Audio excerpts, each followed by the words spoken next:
ایک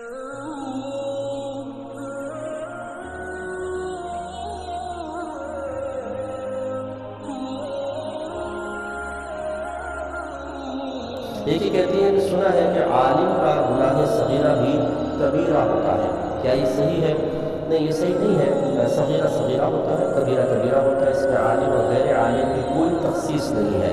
ہاں یہ ضرور ہے کہ عالم کو یہ سمجھنا چاہیے کہ میرا صغیرہ کبیرہ ہے، کیونکہ میرے پاس علم بھی ہے، اور خصوصاً ایسا گناہ جو اعلانیہ طور پر اگر ایک عالم کر رہا ہے، اب اگر صغیرہ گناہ بھی کر رہا ہے تو اس کو کبیرہ ہی سمجھے۔ وجہ اس کی یہ ہے کہ اس کے صغیرہ گناہ کو لوگ جب دیکھیں گے تو انہیں بھی گناہوں کی ضرورت پیدا ہوگی، وہ اس کے صغر کو نہیں دیکھیں گے بلکہ سمجھیں گے میں دیکھو عالم بھی تو گناہ کر رہا ہے، ہم بھی کر رہے ہیں تو کیا ہے۔ تو پھر آپ عالم نے تو صغیرہ گناہ کیا، لیکن وہ شخص جو لوگ اس کو دیکھ رہے ہیں اعلانیہ طور پر گناہ کرتے ہوئے، وہ مزید کئی اور بڑے بڑے گناہوں کو اپنے لیے حلال اور جائز سمجھنا شروع کر دیں گے۔ جسے اکثر عوام کی عادت ہوتی ہے کہ داڑھی والے گناہ کرے تو کہتے ہیں داڑھی والے کر رہے تو یار ہم کیا ہے، ہم لوگ کر رہے تو کیا جاتا ہے۔ تو یہ غلط طریقہ کار ہوتا ہے۔ تو جو ضرور ہے کہ عالم اپنے گناہ کے بارے میں خود یہ سوچے کہ میرا اعلانیہ گناہ صغیرہ کبیرہ ہی ہوگا، اور اپنے گناہوں کو بڑا سمجھے کہ اس سے سعادت کی بات ہے اور اس سے بچنا اور بڑی سعادت کی بات ہے۔ لیکن ایسا نہیں ہے کہ جب وہ صغیرہ کرے گا تو نام اعمال میں کبیرہ لکھا جائے گا۔ سنا ہے کہ کبائر کبیرہ گناہ جو ہے وہ حج سے معاف ہوتے ہیں یا توبہ سے معاف ہوتے ہیں۔ اب اگر کوئی حج تو کر نہیں سکتا، بالفرض اس کے پاس استطاعت نہیں ہے تو وہ توبہ کرتا ہے، اور توبہ میں اپنی استقامت نہیں رہتی بلکہ بار بار ٹوٹتی رہتی ہے، تو وہ گناہ کبیرہ سے کس طریقے سے جان چھڑا سکتا ہے۔ دیکھیں مسئلہ یہ ہے کہ ہم بعض چیزوں کو اپنے لیے ناممکن تصور کرتے ہیں، حالانکہ اللہ تبارک و تعالیٰ نے واضح طور پر قیامت تک کے مسلمانوں سے خطاب کرتے ہوئے ارشاد فرمایا یا ایھا الذین آمنوا ادخلوا فی السلم کافہ، اے ایمان والو اسلام میں پورے داخل ہو جاؤ۔ یقیناً زمانے اللہ نے پیدا کیے ہیں، مخلوق بھی اللہ نے پیدا کی ہے، ہماری طبیعت اور کیفیتیں بھی اللہ نے پیدا کی ہے، اور اس کا علم قیامت کیا اس کے علم کی کوئی انتہا نہیں ہے۔ وہ جانتا تھا کیسے کیسے دور آنے والے ہیں، کیسے کیسے لوگوں کی طبیعت اور کیفیتیں ہوں گی، کس طرح کے ماحول بنتے چلے جائیں گے۔ اس کے باوجود جب اس کے قرآن نے فرمایا کہ ایمان والو اسلام میں پورے داخل ہو جاؤ، تو ثابت کرتا ہے کہ قیامت تک کے مسلمانوں کا اسلام میں پورا داخل ہونا ممکن ہے۔ یہ ناممکن ہے۔ اگر ناممکن ہوتا ماحول یا حالات کے اعتبار سے اور پھر اللہ تعالیٰ نے اس کا مکمل بنا تھا تو یہ ایک ظلم کی صورت بن جاتی کہ ہمارے اندر استطاعت نہیں ہے اور اللہ تعالیٰ پھر بھی ہمیں معاذ اللہ مکمل بنا رہا ہے، مطلب ایسی صورت بنتی تو، اور ایسا نہیں ہے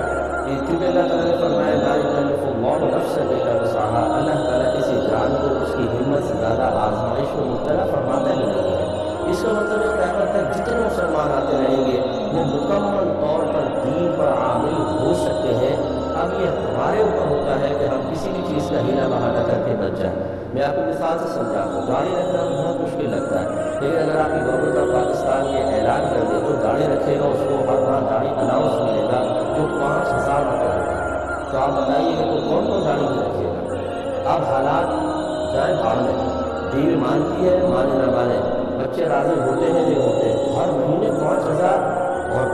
7,000 سالانہ 60,000 روپیہ داڑھی کا، اور اگر یہ اعلان کرتے ہیں کہ جو داڑھی میں فوت ہو جائے گا اس کو داڑھی کی پینشن بھی ملتی رہے گی 1,000 کا مہینہ، تو بس پھر تو آپ دیکھیں کوئی بھی بغیر داڑھی والا نظر نہیں آئے گا۔ اب کیسے حالات بدل جائیں گے، اب کیسے سوچ بدل جائے گی، اب کیسے آپ حالات کو شکست دینے میں کامیاب ہو جائیں گے، اب کیسے آپ شیطان کو دور کر کے اپنے نفس پر غالب آنے میں کامیاب ہو جائیں گے، اب سوچ کیسے بدل جائے گی۔ تو بس بات یہی ہے کہ اگر ہم کرنا چاہیں نہ سب کچھ کر سکتے ہیں، لیکن حقیقتاً دنیا کی محبت نے ایسا ہمارے قلوب کو گھیر لیا ہے کہ آخرت کی اہمیت ہمارے قلب سے نکل گئی ہے۔ ہم دنیا کے لیے سب کچھ کرنے کے لیے تیار ہیں، تانے گالیاں اور ہر طرح کی مشقت برداشت کرنے کے لیے تیار ہیں، لیکن دین کے لیے ہم نہ تانا سننے کے لیے تیار ہیں، نہ کوئی مشقت برداشت کرنے کے لیے تیار ہیں، نہ دین کے ساتھ وفاداری کو ثبوت دینے کے لیے تیار ہیں۔ تو خلاصہ کلام یہ ہے، میں اس کی بات اس لیے کہہ رہا ہوں کہ گناہ کبیرہ سے بچنا کوئی مشکل نہیں ہے، ہمت کرنی ہوگی، ہمت کریں گے تو انشاءاللہ اللہ تعالیٰ سب کچھ آسان کر دیتا ہے۔ تو اصل میں ہم اسی لیے گناہوں سے نہیں بچ پاتے ہیں کہ ہم فوراً شکست کو قبول کر لیتے ہیں۔ ہم اپنے بارے میں پہلے ہی یہ مطلب ایک حسن مطلب ایک گمان بد اپنے ساتھ رکھے ہوتے ہیں، بدگمان ہوتے ہیں کہ نہیں میں کبھی تو استقامت پذیر نہیں ہو سکتا ہوں، لہذا نتیجہ نکلتا ہے کہ ٹوٹی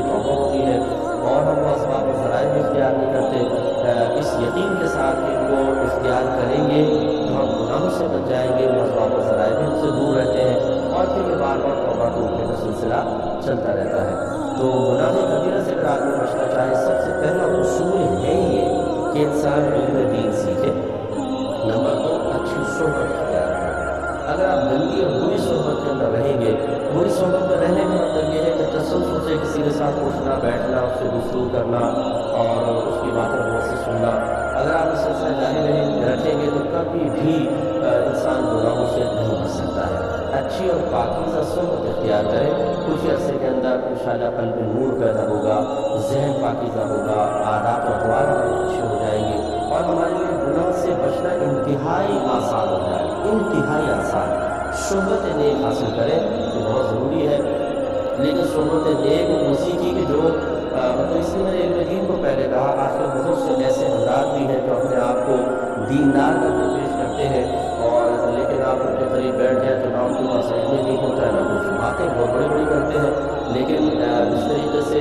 لوگوں کی نہ تربیت کا اہتمام ہوتا ہے نہ کچھ۔ بہت سے لوگ ان کے پاس آ کر چاہتے ہیں کہ ہمیں اللہ تبارک و تعالیٰ کا قرب و وصال حاصل ہو جائے، لیکن وہ اس سے پہلے سے کہیں زیادہ اللہ سے دور ہو جاتے ہیں۔ تو ایسے بھی جعلی قسم کے لوگ موجود ہیں اس معاشرے میں، جو ایک حلقہ احباب رکھ کر لوگوں کو اسی طرح اپنے دامے تصویر میں لے لیتے ہیں، اور پھر ان کی نہ اصلاح ہوتی ہے نہ کچھ، بس ہمارے ساتھ وابستہ رہو، ہمارے ساتھ اٹھو بیٹھو، اور انسان کے اندر کوئی تبدیلی نہیں آتی ہے، اور یہ انسان کا دل خود بخود بتا سکتا ہے۔ بہت سارے لوگ ایسے ہی جعلی قسم کے لوگوں کو جوائن کر کے رکھتے ہیں، ان سے پیچھے نہیں ہٹتے، حالانکہ اپنے ضمیر سے سوال کریں، اپنے دل سے سوال کریں کہ کیا یہ شخص جو اعلانیہ طور پر گناہ کر رہا ہے، جو نافرمانیاں کر رہا ہے، جو شریعت میں مذاق اپنے ایک طریقے سے اڑا رہا ہے کہ مریدین آ کے سجدے کر رہے ہیں، عورتیں بغل میں بیٹھی ہوئی ہیں، کسی کو اپنے سینے سے لگا رہا ہے، کسی کے سر پہ ہاتھ پھیر رہا ہے اور یا ان کے ساتھ ناچ رہا ہے، بلکہ اس طرح کے آپ یوٹیوب پہ فلمیں بھی دیکھیں گے، اور اسی طریقے سے بلا پردہ یا براہ راست عورتوں کو سامنے بٹھا کے گفتگو کرنا اور ان کی طرف نگاہیں جمانا، چرس کے شوقے لگانا، یہ چیزیں نظر نہیں آتی لوگوں کو۔ کہتے ہیں کہ نہیں کہ بابا بہت پہنچا ہوا،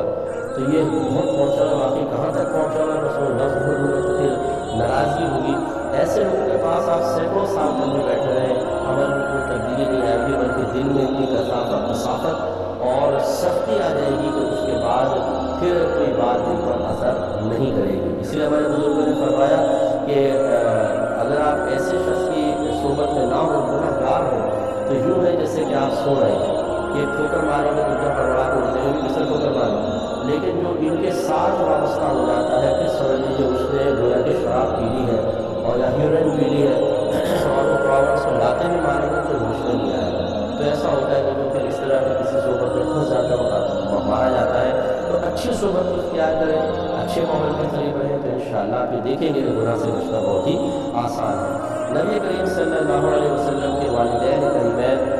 ہمارے نزدیک، ہمارے علماء اسلام کے نزدیک بالکل مسلمان تھے اور موحد تھے، اللہ تبارک و تعالیٰ کی وحدانیت کا اقرار کرنے والے تھے۔ میرے آقا صلی اللہ علیہ وسلم کے آباء و اجداد میں آدم علیہ السلام سے لے کر سرکار تک کوئی کافر نہیں رہا، سب کے سب مومن اور مسلمان رہے ہیں، اور انشاءاللہ قریب میں نبی کریم صلی اللہ علیہ وسلم کی ذات اقدس سے متعلقہ عقائد آپ کی خدمت کا ذکر کروں گا، تو میں اس بات کو انشاءاللہ بالکل دلائل کے ساتھ، قرآن و حدیث کے دلائل کے ساتھ ذکر کریں گے کہ سرکار کے والدین کریمین بالکل مومن تھے اور انشاءاللہ وہ جنتی ہیں۔ بیوی خدیجہ الکبریٰ رضی اللہ تعالیٰ عنہا کے بارے میں کہنا ہے کہ معلومہ وہ عیسائی تھی، بالکل غلط ہے، وہ دین ابراہیمی پر تھی۔ ہاں، ان کے جو مطلب